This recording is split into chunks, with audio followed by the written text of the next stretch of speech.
Well,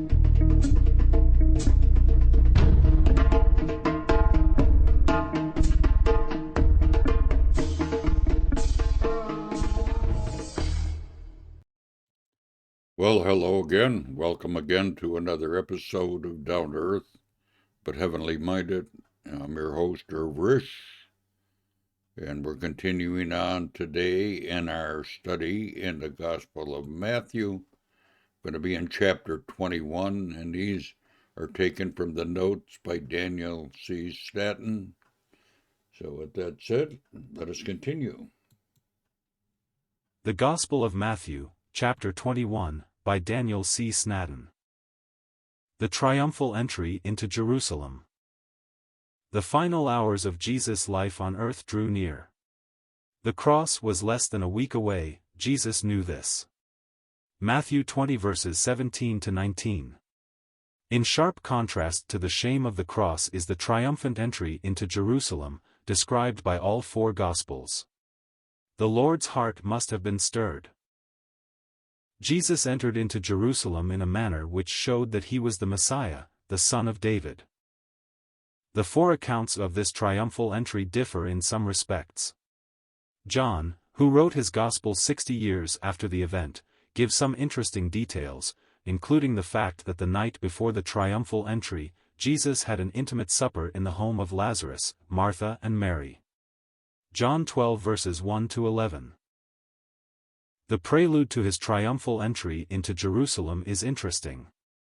He sent two of his disciples into the village to bring to him an ass and its colt. The owner possibly knew Jesus. "Loose them, bring them unto me." Only Matthew records that there were two animals and that Jesus sat on the colt. Verses 4 to 5. This was done that Zechariah 9 verse 9 might be fulfilled. Note two interesting things here. 1. That Jesus rode upon an unbroken colt. 2. Zechariah prophesied that the Messiah King of Israel would enter Jerusalem in a meek and lowly way riding a colt, the foal of an ass. No king had ever come to Israel in this manner. They all came on the finest of horses. Verses 8 to 9. As Jesus rode into the city, the multitudes were delirious with joy. They took their garments and laid them on the royal route. They cut palm branches and spread them in the way. This is how kings were welcomed.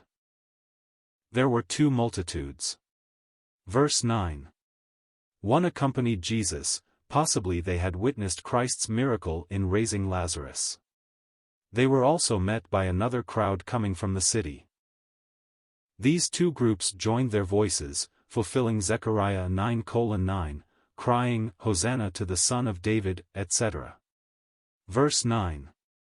The most significant part of their acclamation was that they recognized him as the Son of David. Verse 10. The city was moved, stirred, startled, perplexed, bewildered, and they asked, "Who is this?" The multitude with him declared that he was Jesus, the prophet of Nazareth of Galilee. The form of the verb said indicated that they repeated this declaration over and over again. Verse 11. Jesus' second cleansing of the temple. John 2 verses 13 to 16. The first cleansing took place at the beginning of his public ministry. This cleansing took place as his ministry was drawing to a close. The first cleansing was ineffective in bringing about a permanent cure. Here we find that business was as usual in the outer court of the temple. Animals and birds for sacrifice were being bought and sold. Money changers were converting foreign currencies into the half shekel which Jewish men had to pay for the upkeep of the temple and its services. Profiteering flourished on every hand. Verse 12. These evil men had a lucrative monopoly. There was no thought for the presence of God, nor the purity of the house of God. In this instance, Luke 4, John 18, as in the first cleansing, no resistance was made as he overturned the tables racketeers and the chairs of the pigeon sellers. Verse 13. Jesus then faced those whom he had humiliated and reminded them of Isaiah's words, "My house shall be called a house of prayer, but ye have made it a den of thieves." Consider at this point how we need the great cleanser himself to sweep through the gatherings of God's people, cleansing and purifying from sin, burnishing the gold, and burning up the dross. Verse 14. The next scene takes place in the temple court, while the humiliated merchants are gathering their goods together. The blind and the lame came to him and he healed them all. Verse 15. The hostile eyes of the chief priests and scribes saw the phenomenon of deity at work. They heard the spontaneous praise from hearts that were strangely moved. Young and old alike responded crying, "Hosanna to the Son of David." Verse 16. They were enraged. "Do you hear what they are saying?" they asked. Jesus answered by quoting to them Psalm 8 verse 2. The religious leaders' eyes were blind, their ears were deaf, their mouths spoke platitudes, but their hearts were as stone and far from God. Those untrained and uneducated were sensitive to the divine revelation, while those who had spent their lives studying the scriptures were blind and antagonistic.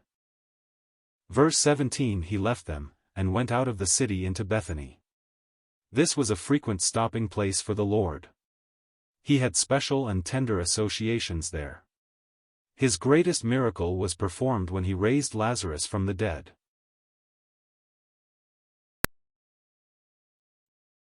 The end.